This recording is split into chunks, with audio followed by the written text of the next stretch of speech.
అమ్మ మెడవంపులో తల దూర్చి నడుం మీద చెయ్యి చుట్టి వెచ్చగా పడుకున్న నేను హఠాత్తుగా కళ్ళు తెరిచాను. ఎవరో సన్నగా ఏడుస్తున్న ధ్వని. పక్కన అమ్మ లేదు. కిటికీ దగ్గర క్రీనీడలో కూర్చుని శబ్దం పైకి రానీయకుండా నొక్కి పడుతూ ఏడుస్తోంది. అమ్మా! గప్పున మెలకు వచ్చింది. కల తేలిపోయింది. నిట్టూరుస్తూ లేచి కూర్చున్నాను. దగ్గర చుట్టంలా ఈ స్వప్నం నన్ను పలకరిస్తూనే ఉంటుంది. ఇప్పుడైతే ఇది కలే, కాని ఒకనాటి వాస్తవమది. అప్పుడు నాకు 5 ఏళ్ళు. ఆ రోజు రాత్రి అమ్మ పక్కన నేను ఉయ్యాలలో మా చెల్లి నిద్రలో ఉన్నాం. రాత్రి సగం భాగం గడిచి ఉంటుంది. లీలగా అరుపులు కేకలు. దడుస్తూ అమ్మ స్పర్శ కోసం తడిమాను. పక్కన అమ్మ లేదు. నానమ్మ ఉంది. పడుకో పడుకో అంది నా వీపు మీద మృదువుగా జోకొడుతూ. మళ్ళీ మాగన్ను పడుతోంది. ఇంతలోనే మళ్ళీ ఏదో అలికిడి. ఇబ్బందిగా రెప్పలు సగం మాత్రం తెరిచాను. అమ్మ కిటికీ దగ్గర గోడకు వాలి ఏడుస్తోంది. అమ్మా అన్నాను తల్లడిల్లిపోతూ. ఆ ఘటన అలాగే నా మనసులో ముద్రితమైపోయింది. ఆ రాత్రి అమ్మ ఎందుకు ఏడ్చిందో, తెల్లవారాక నానమ్మ అమ్మ ఒంటిమీద వాతలకి నూనె రాస్తూ చేసిన నేరాలు లెక్క చూసి శిక్షించేది యముడు. ఏ తప్పు లేకుండానే ఆడదాన్ని శిక్షించేది మొగుడు. మన కర్మ ఇది అంటూ ఎందుకు విచారపడేదో వయసుతో పాటు అవగాహన పెరిగితేగాని నాకు తెలియలేదు. ఆ వాతలు మొగుడు అనబడే మగవాడి దాష్టీకానికి ఆనవాళ్లని. మనసు నిండా ఏదో బాధ, ఆక్రోశం. అసలు అమ్మని హింసించే అధికారం నాన్నకెవరిచ్చారు? గొడ్డు మెడలో పలుపుతాడు, ఆడదాని మెడలో పసుపుతాడు వేశాక వాడే యజమాని. మెడ పుండు పడినా ఎద్దు ఓడ్చుకోవాల్సిందే. ఒంటిమీద వాతలు పడినా ఆడది ఓడ్చుకోవాల్సిందే. ఏం చేస్తాం, పెద్దవాళ్ళు నిర్ణయించారలాగా అంటుంది నాన్నమ్మ. ఏ కాలమది? అంత అన్యాయమైన నియమాలు పెట్టిన ఆ పెద్దలెవరు? వాటి మూలంగా నరకయాతన పడుతున్న వాళ్లైనా మార్చమని అడగరెందుకు? తిరగబడరెందుకు? అస్పష్టమైన కలగాపులగమైన ఆలోచనలు తప్ప అడగ్గల వయసు లేదు, ధైర్యమూ లేదు. కాలంతో పాటు వయసు పెరిగింది. వ్యక్తురాలినయ్యాను. ఆంక్షలు నాకు ఎక్కువయ్యాయి. ఇదివరకులా పరుగులు పెట్టడం, ఫక్కుమని నవ్వటం, చీకటి పడ్డాక తోడు లేకుండా బయటకు వెళ్లటం ఆడపిల్లలకి నిషిద్ధం. ఆడపిల్లల స్కూల్లోనే చదువుకోవాలి. ఇంటి పని, వంట పని నేర్చుకోవాలి. చెమ్మచెక్కలు, ఒప్పుల కుప్పలు మానేసి పచ్చీసు, ఆమనగుంటలు ఆడుకోవాలి. ఇన్ని కట్టుబాట్లతో మంచి అమ్మాయిగా పెరిగాను. ఆ కాలపు ఆచారాలనండి, సాంప్రదాయమనండి, చాదస్తాలనండి. ఈడేరిన పిల్లకి వీలైనంత తొందరగా పెళ్లి చేసి అత్తవారింటికి తరిమేయటమే రివాసు. ఆ ప్రకారమే నా 15వ ఏట చదువు మానిపించి పెళ్లి చేశారు. అత్తవారింటికి అంపకం పెట్టారు. నా సంసార జీవితం ప్రారంభమైంది. ఉండే నివాసం మారింది. చుట్టూ ఉండే మనుషులు మారారు. పరిస్థితులు మాత్రం యథాతథం. ఏ జాతి చరిత్ర చూసినా అన్నట్టు, ఏ ఇంటి కథ చూసినా కాస్త అటు ఇటు మార్పు చేర్పులతో ఒకటే మోడల్. తొందరగానే మా అత్తగారి ఇంట్లో వాళ్ల మనస్తత్వాలు ఆకలింపుకొచ్చేశాయి. మా మామగారు పెద్ద పులి. ఆయన ఇంట్లో ఉన్నా బయట నుంచి ఇంట్లోకొస్తున్నా సింహం రాకడ పసిగట్టిన అడవిలా నిశ్శబ్దమైపోతోంది ఇల్లు. ఆయన మాట శాసనం. ఆయన చెప్పిందే చేయాలి. కట్టమన్నదే కట్టాలి. వండమన్నదే వండాలి. గీటు దాటితే శివతాండవమే. వీధి దాకా వినిపించే ఆయన అరుపులకి బిక్కచచ్చిపోయేవాళ్లం ఇంట్లో అందరం. ముఖ్యంగా ఆడవారి పట్ల ఎంత నిర్దయుడంటే, నేను ఇంట్లో అడుగు పెట్టడం తరువాయే ఆయన చేసిన నిర్వాకం పని మనిషిని మాన్పించివేయడం. 3 ఆడంగులున్నారు, తిని కూర్చుంటూ ఆ మాత్రం ఇంటి పని చేసుకోలేరు? అది కారణం. ఇంటి పని అంటే తేలికగా ఉండటానికి ఇప్పటి రోజులా అవి మిక్సీలు, గ్రైండర్లు, వాషింగ్ మెషీన్లు అలాంటివి ఉంటాయని కూడా ఊహించని కాలమది. కట్టెల మీద వంట, పొగ, కళ్ళు మంటలు, మాడిన గిన్నెలు, మాసిన బట్టలు, రుబ్బురోలు, రోకలిబండ, పెరట్లో 2 గేదెలు, 3 చేసిన తెమలని పని. ఒళ్ళు హూనమయ్యే చాకిరి. మామగారు లెక్కేసిన 3లో మా అత్తగారు ఒకరు. ఆవిడకు ఉబ్బసం, దానికి తోడు కీళ్ల నొప్పులు. 10 నిమిషాలు నిలబడితే పావుగంట ఆయాసపడేది. పాపం. ఆవిడ రోగిష్టితనమంటే కూడా మా మామగారికి విసుగే. ఏల్నాటి శనివి, నిన్ను నాకంటగట్టారు మీ వాళ్ళు అని కసిగా అరుస్తుండేవారు. ఇక మా ఆడపడుచు ప్రభావతి బాల్య వితంతువు. పెళ్లైన 2 ఏళ్లకే భర్తను పోగొట్టుకుని పుట్టింటికి వచ్చేసింది.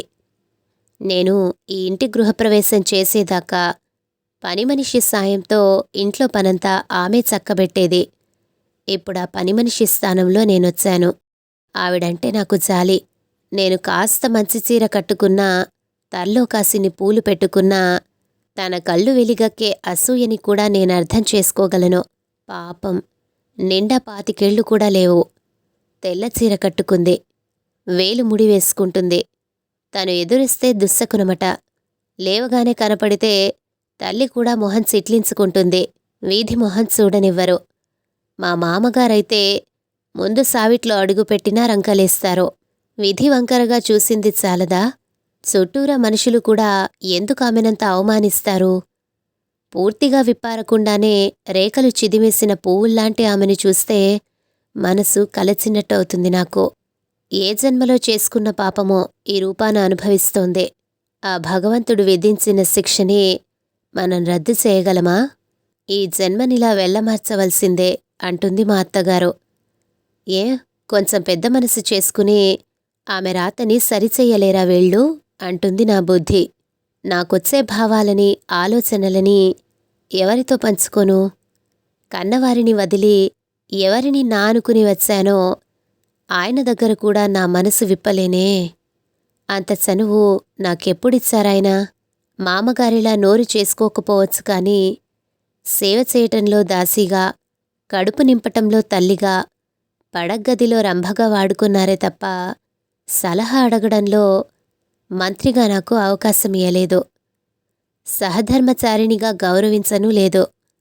అర్ధాంగిగా తనతో సమాన స్థానం ఇయ్యలేదు. అన్నింటా ఏకపక్ష నిర్ణయమే. సంవత్సరాలు గడుస్తున్నా మా నడుమ అదే పరాయితనం.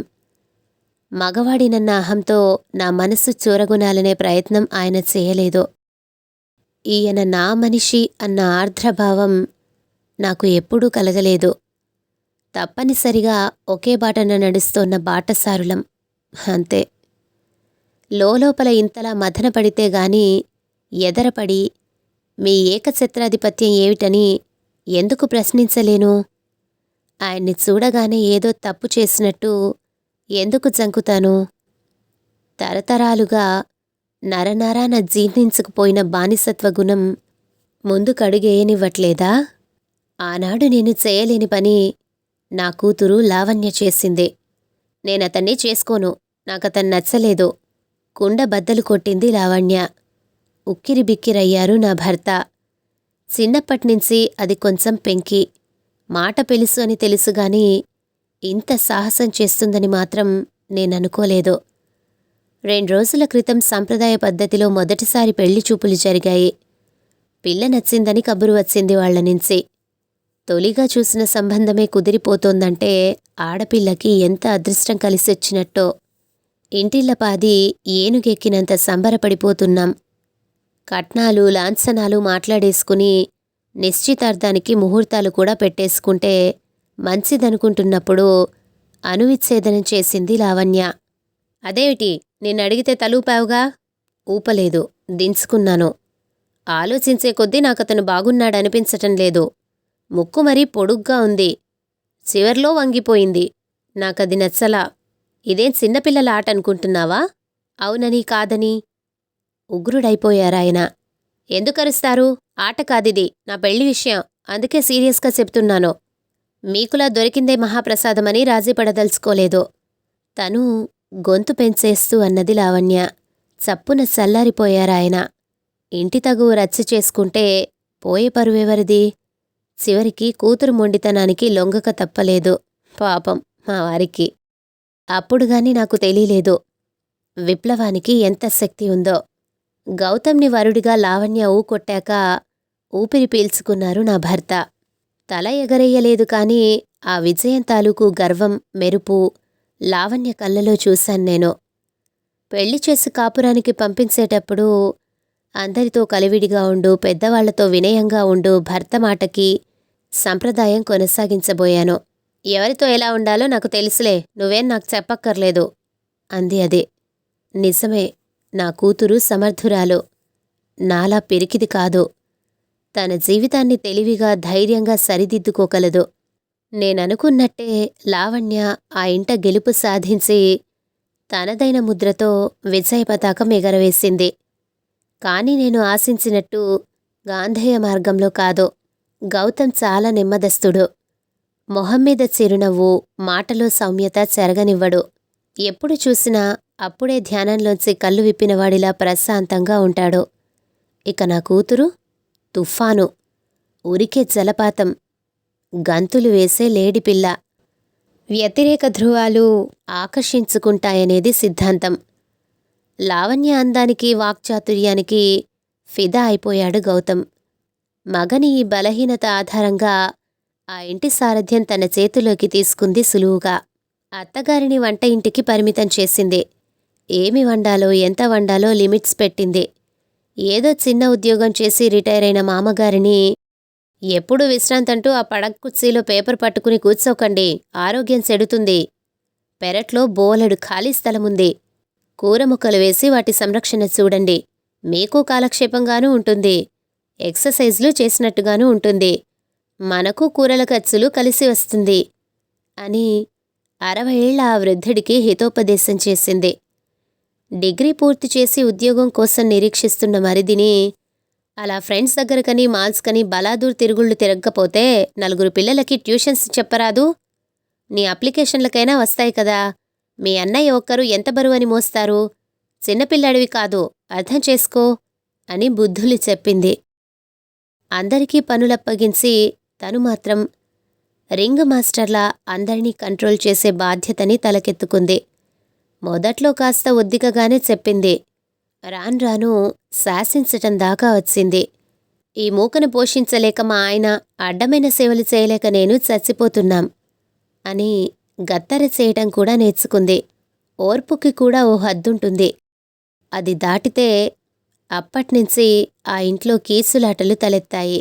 గంగిగోవులా ఉండే మామగారి నోరు, నోట్లో నాలికే లేదు అనుకునే అత్తగారి నోరు లావణ్య పుణ్యమా అని ఇంట్లో వాళ్ళకే కాదు, బయట వాళ్ల చెవులకి కూడా వినిపిస్తున్నాయి.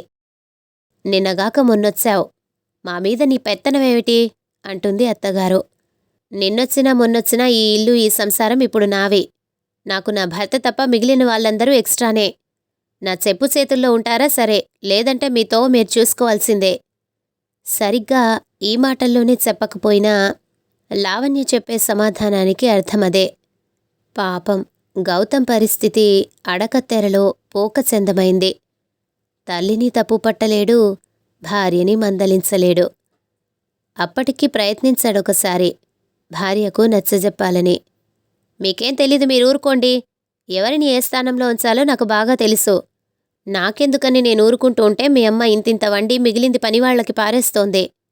మిగతా మీ పరివారం సోమరుల్లా తయారై బట్టలు, నగలు, గుళ్ళు, గోపురాలు అని ఒకరు, గ్యాడ్జెట్స్, విహారాలు అని ఒకరు, ఎన్ని విధాలుగా డబ్బు తగలెట్టడమా అని ఆలోచిస్తూ ఉంటారు. మరి మన భవిష్యత్తులో పుట్టబోయే బిడ్డలు, పెరిగే సంసారం గురించి నేను జాగ్రత్త పడొద్దా? అంచేత నేనేం చేసినా మన మంచికే, మీరు గమ్మనుండండి, అంతా నేను చూసుకుంటాను అంది లావణ్య. గొడవ పెంచటం ఇష్టం లేక అప్పటికి ఊరుకున్నా భార్య గయ్యాలితనం మితిమీరిపోయినప్పుడు విసుగెత్తిపోయి తరచూ అతను నోరు చేసుకునేవాడు. దానాదీనా ఆ ఇంట్లో ఎప్పుడూ యుద్ధ వాతావరణమే. మా బంధువుల ఇంట్లో ఓ శుభకార్యానికి వెళ్ళినప్పుడు అక్కడ కలిశాను లావణ్య అత్తగారిని. మీ అమ్మాయి మీద చాడీలు చెబుతున్నానని అనుకోకండి అంటూ కోడలి నిర్వాకమంతా చెబుతూ, మా మధ్యన నా కొడుకు నలిగిపోతున్నాడు వదినగారు, చూడలేకపోతున్నాం.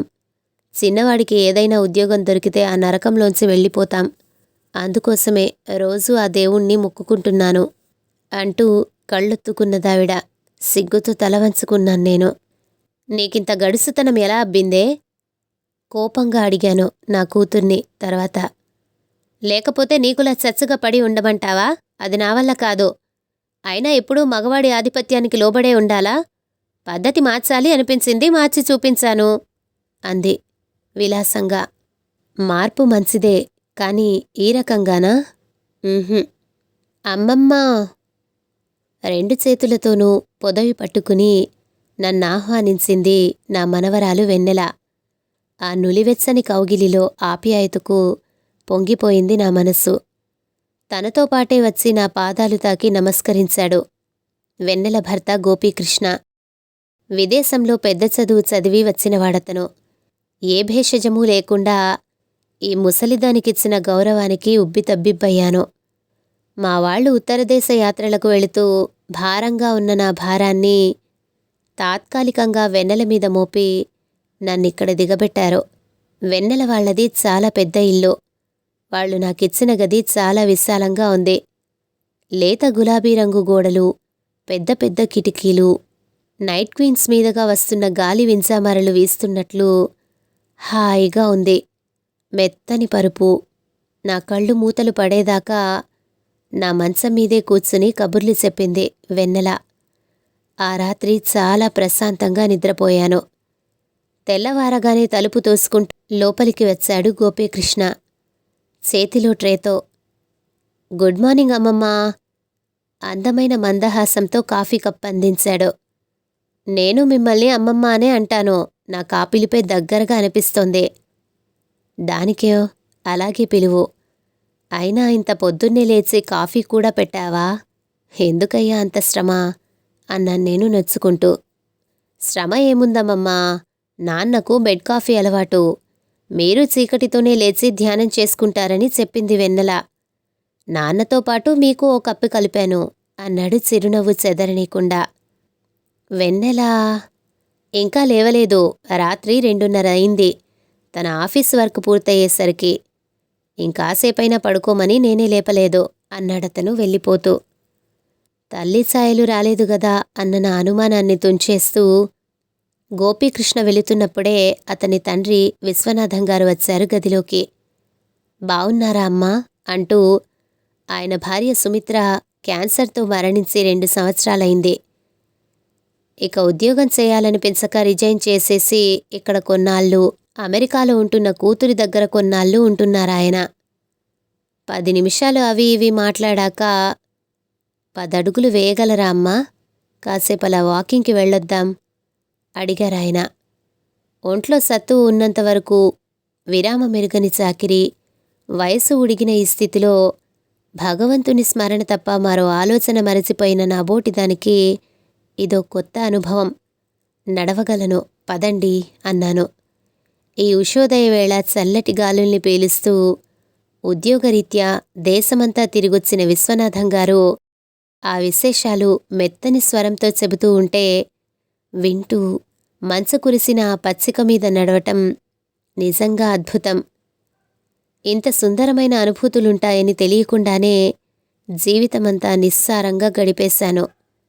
నిజంగా వెచ్చారమనిపించింది. మా సుమిత్ర చేసింది అలవాటు. నా మొహంలో బయటపడిపోతున్న సంభ్రమాన్ని చూసిగావునా అన్నారు విశ్వనాథం గారు. మనసుకి శాంతి, తనువుకు విశ్రాంతి ఇది అంటుంది సుమిత్ర. నేను గమనించాను. సంభాషణలో ఏదో మిషమీద భార్యని తలెత్తుకుంటూనే ఉన్నారాయన. భర్త హృదయాన్ని గెలుచుకున్న సుమిత్ర ఎంత అదృష్టవంతురాలు. మేం వచ్చేసరికి ఎలక్ట్రిక్ మిషన్తో ఇల్లు శుభ్రం చేస్తున్నాడు కృష్ణ ఈల వేసుకుంటూ. మనసు చివుక్కుమనిపించింది. ఇంకా లేవలేదా ఈ దొరసాని? ఎంత అలసిపోతే మటుకు తను చేయాల్సిన పనులు మొగుడు చేస్తుంటే ఎలా నిద్రపడుతోంది దానికి? అంతలోనే వచ్చింది వెన్నెల. బ్రేక్ఫాస్ట్ రెడీ అనుకుంటూ. సారీ అమ్మమ్మ, పొద్దున్నే లేచి మీకు సుప్రభాతం చెప్పాలనుకున్నాను. ఏ కృష్ణ చూడు, నన్ను లేపలేదు నన్ను చూసి అంది భర్త వంక కినుకగా చూస్తూ. వెన్నెల మీద అనవసరంగా అపోహపడ్డానా? ఇద్దరూ కలిసి డైనింగ్ టేబుల్ సర్దేశారు. నాకిష్టమని పెసరట్టు ఉప్మా చేసిందట. వెన్నెల పెసరట్లు ప్లేట్లలో పెడుతూ ఉంటే కృష్ణ గ్లాసులో మంచినీళ్లు నింపాడు. అలా ఇద్దరూ ఒకరికొకరు అందించుకుంటూ చకచకా పని చేస్తూ ఉంటే ముచ్చటగానే ఉంది గాని ఏదో చిన్న ఇబ్బెట్టు. రచ్చలో కూర్చోవలసిన రాజేంద్ర భోగిలా మంచినీళ్ళు పచ్చళ్ళు వడ్డిస్తూ, రా అమ్మమ్మా వెన్నెల పిలిచింది. నాకు మొహమాట వేసింది. మగవాళ్ళు తిని వెళ్ళిన తర్వాతే ఆడవాళ్లం తినటం ఇప్పటికీ మా ఇంట అలవాటు ఉంది. మరి ఎంత పని రద్దీలో ఉన్నా ఉదయం బ్రేక్ఫాస్ట్కి, రాత్రి డిన్నర్కి అందరం డైనింగ్ టేబుల్ దగ్గర కలవాలన్నది మా అత్తగారు పెట్టిన నియమం. బాంధవ్యాలు బలపడేందుకు ఇదో సూత్రమంటారామే. నా చెయ్యి పట్టుకుని బలవంతాన కూర్చోబెడుతూ అంది వెన్నెల. లోకం విడిచి వెళ్ళిపోయినా ఆమె మాటకెంత విలువ! ముందు తడబాటుగానే ఉన్నది గాని నలుగురం కబుర్లు కలబోసుకుంటూ నవ్వులు చిలకరించుకుంటూ ప్లేట్లలోని రుచుల్ని ఆస్వాదించటం నీరసం రోగికి గ్లూకోజ్ ఇంజెక్షన్లా నా స్తబ్దతని కరిగించాయి, ఆనందాన్ని కలిగించాయి. పలహారం పూర్తయింది. వెన్నెల టేబుల్ క్లీన్ చేస్తోంది. కృష్ణ అయితే అలవాటైన పనిలాగా గబగబా ఎంగిలి ప్లేట్లు సింకులో వేసి కడిగేస్తున్నాడు. నువ్వీ ఆడపనులన్నీ చేయటం నాకు నచ్చటం లేదయ్యా. లే, ఇవి నేను కడుగుతాను అన్నాను మందలింపుగా, అతని చేతులోని ప్లేట్ల కోసం చేయి జాపుతూ. పాతకాలం వాసనలు పోలేదు మరే. కృష్ణ మందహాసం చేశాడు. మీరు మా తాతల నాటి రూల్స్ చెబుతున్నారమ్మమ్మా. మా జనరేషన్లో ఆడపని మగపని అని కేటాయింపులు లేవు. ఆడవాళ్లని బానిసల్లాగా 4th గ్రేడ్కి తొక్కేయటమూ లేదు.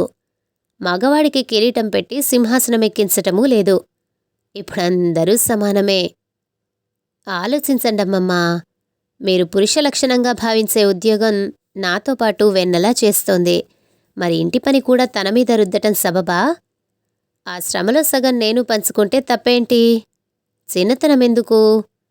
కష్టంలోనూ సమాన భాగస్వాములవటమే కదా దాంపత్యమంటే. ఎలా అబ్బింది తనికి ఇంత విశాలమైన ఆలోచనా ధోరణి? నా మనసులో ప్రశ్న చదివినట్టు, మా అమ్మా నాన్న స్నేహితుల్లా ఉండేవారమ్మమ్మా. నన్ను మా అక్కని ప్లస్సు మైనస్సు అని ఎప్పుడూ ఎక్కడా భేదం చూపించలేదు. చదువుతో పాటు ఇద్దరికీ ఇంటి పని వంట పని సమానంగా నేర్పించింది మా అమ్మ. ఆ విధానమే మాది కూడా. ఈ పద్ధతి సరికాదంటారా అన్నాడు కృష్ణ. తల్లంటే ఎంత గౌరవమో అతని కళ్ళు చెబుతున్నాయి. నా మొహంలో మెప్పుదల అతను కనిపెట్టాడు. కొన్ని తరాలు దాటి వచ్చారు. మీరు చెప్పండమ్మమ్మా. ఇంట్లో ఎవరో ఒకరు ఏకఛత్రాధిపత్యం కఠినంగా సాగించిన మీ కాలం నచ్చిందా? ప్రజాస్వామ్యం లాంటి ఈ రోజులు నచ్చాయా? నిజం చెప్పండి. ఏం చెప్పను, 10 రోజులు ఉన్నాను నేనక్కడ. సుమిత్ర వంటి మాతృమూర్తి శిక్షణలో పెరిగిన కృష్ణ వెన్నెలను సహధర్మచారిణిగా గౌరవించటం, ప్రియురాలిగా ప్రేమించటం నేను చూశాను. స్వార్థంతో నిరంకుశ ప్రవర్తనతో అందరినీ దూరం చేసుకున్న తల్లి ధూర్తత్వం చూసిన వెన్నెల తను మాత్రం అలా కాకూడదనుకుని ఉంటుంది. అన్ని విధాలా భర్తకి సహకరిస్తోంది. నావాళ్ళు నీవాళ్ళు అని విడదీయక మనవాళ్ళు అంటోంది. ఆదరిస్తోంది. ఇల్లు స్వర్గం చేసుకుంటోంది. నాకు ఎన్నో జాగ్రత్తలు చెబుతూ రైలెక్కించారు నా మనవడు మనవరాలు. రైలు కదిలింది. చెయ్యూపుతూ నాకు వీడ్కోలు చెబుతున్న ఆ జంటను మనసారా ఆశీర్వదించాను.